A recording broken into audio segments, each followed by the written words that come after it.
Hello అండి అందరికీ.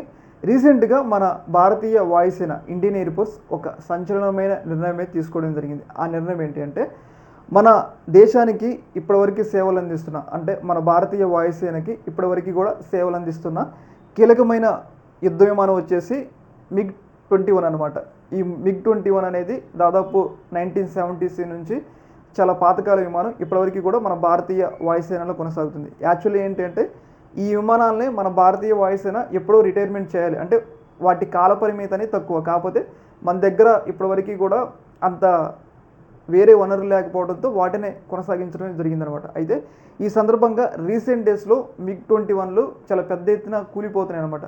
కూలిపోయి పైలట్లు, చాలా వెల్ ట్రైన్డ్ ఇండియన్ ఆర్మీకి చెందిన కమాండర్లు మృతి చెందుతున్నారు అనమాట. అయితే ఇది ఇలానే కొనసాగిస్తే ఇంకా పైలట్లు చనిపోవడానికి, అలాగే సైనికులు చనిపోవడానికి అవకాశం ఉంది. కాబట్టి వీటిని రిటైర్మెంట్ చేస్తూ రీసెంట్గా భారతీయ వాయుసేన సంచలన నిర్ణయం తీసుకోవడం జరిగింది. 2025 సెప్టెంబర్ నుంచి ఈ MiG-21కి సంబంధించిన అన్ని విమానాలను కూడా పక్కన పెడతారని చెప్పేసి మనకైతే సమాచారం అయితే వస్తుంది.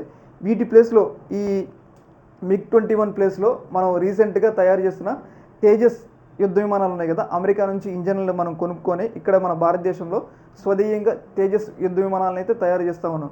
అయితే ఈ తేజస్ యుద్ధ విమానాలని MiG-21 ప్లేస్లో ప్రవేశపెడతారని చెప్పేసి మన భారతీయ వాయుసేన ప్రకటించడం జరిగింది.